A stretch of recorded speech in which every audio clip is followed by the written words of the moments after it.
درود پڑھنے والے کا دل بھی اجلا ہو جاتا ہے، اس کے چہرے پہ بھی نور آ جاتا ہے۔ درود شریف طبع کے اندر شائستگی پیدا کرتا ہے۔ آج بہت سارے لوگ اس بات کی شکایت کرتے ہیں کہ اولادیں ان کے کہے میں نہیں ہیں اور ان کی عادات اچھی نہیں ہیں۔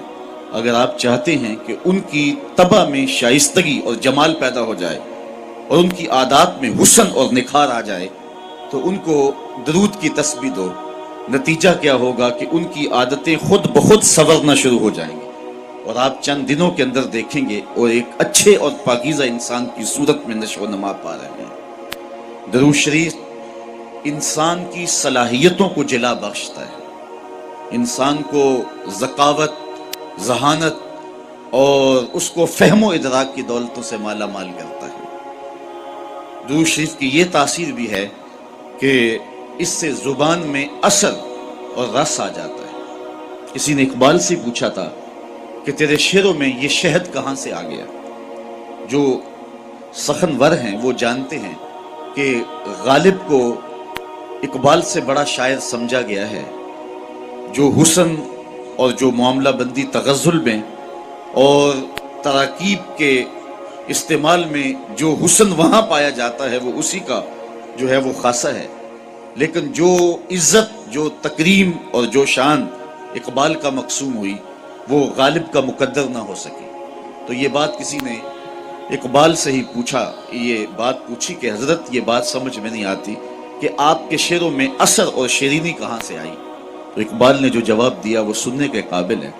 کہنے لگے کہ میں نے 1.25 کروڑ مرتبہ حضور پہ درود پڑھا ہے، تو اگر حضور پہ درود و سلام پڑھو گے تو تمہارے لہجے میں رس پیدا ہو جائے گا، تمہارے انداز میں مٹھاس پیدا ہو جائے گی اور تمہاری گفتگو کے اندر شہد گل جائے گا اور تمہاری باتوں کی خوشبو پھیلتی چلی جائے گی۔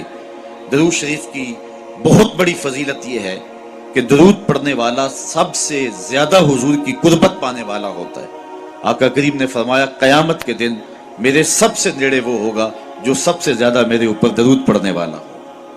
اور اس دور موجود کے اندر درود ہی تو شناخت ہے اہل حق کی، یہی تو شناخت اور پہچان ہے اہل حق کی۔ امام سخاوی نے القول البدیع کے اندر لکھا کہ حضرت امام زین العابدین رضی اللہ تعالی عنہ سے کسی نے سوال کیا، حضرت جب کثرت سے ترک اور فرق ہو جائیں گے تو زمانے میں اہل حق کو پہچاننے کا راستہ کیا ہوگا؟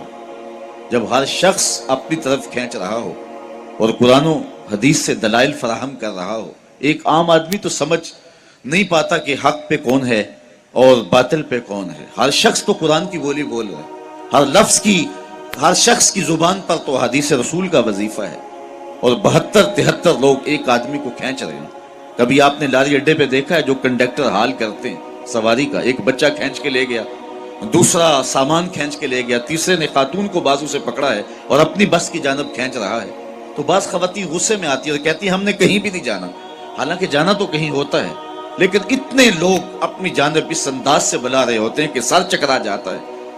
اس طرح لوگ اپنی اپنی جانب دعوت دے رہے ہیں، آواز دے رہے ہیں، بلا رہے ہیں، مختلف ڈھنگ اور مختلف طریقے۔ اس نے مہربانی کی امام زین العابدین سے پوچھا، حضرت جب فرق اور ترک مختلف ہو جائیں گے تو حق کو پہچاننا کس طرح سے ہوگا؟ تو حضرت امام زین العابدین نے جو جواب دیا وہ بڑا خوبصورت تھا اور واضح لفظوں میں صریح جواب تھا۔ فرمانے لگے جو اہل السنہ ہوں گے وہ حق کی راہوں کے مسافر ہوں گے۔ سائل نے دوسرا سوال پوچھا، اگر بہت سارے لوگ اسی عنوان کے ساتھ موجود ہوں، اسی ٹائٹل کے ساتھ ہوں، تو ان میں سے پھر اصلی سنی کو پہچاننے کا طریقہ کیا ہے؟ تو سنو امام زین العابدین نے جواب کیا ملا، جواب کیا دیا، آپ کے سینے میں ٹھنڈ پڑ جائے گی اور یہاں آپ آئے ہیں تو آپ کو اپنے پہ ناز ہوگا۔ حضرت امام زین العابدین فرمانے لگے من علامات اہل سنہ کثرت الصلاۃ علی رسول اللہ صلی اللہ علیہ وسلم، اہل سنت کی علامتوں میں سے ایک نشانی یہ ہے کہ وہ کثرت کے ساتھ حضور پہ درود پڑھنے والے ہوں۔